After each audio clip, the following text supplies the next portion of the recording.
I am Jason Burgos for SportsNot.com. I'm joined by Crissy Froyd, a very talented expert when it comes to quarterbacks. She's here to talk about Penn State QB Sean Clifford. So, did Clifford make a jump in development last year? And if he did, how so?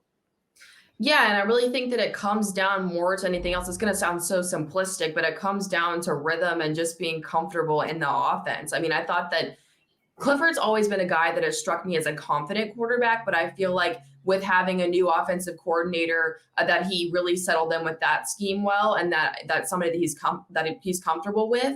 And I mean, when it comes to that kind of coach and quarterback relationship, not just on a personal level, but how well they fit with the scheme, I think that can make all the difference in the world. How does Clifford's experience help him, and how much farther along is he in that aspect from other college quarterbacks?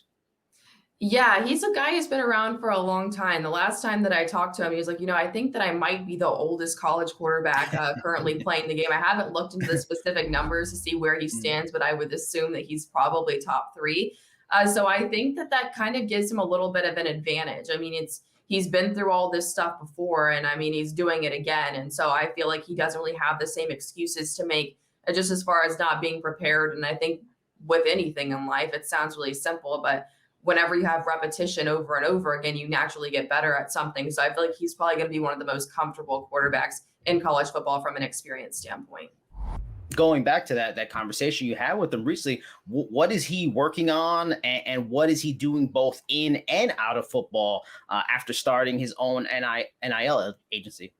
Yeah, I think he's just focused on cleaning up the little things. Like, how can I come out here and be the best version of myself? And whenever going back to the conversation about how he's one of the oldest players in college football right now, he said, I don't have any excuses to make anymore.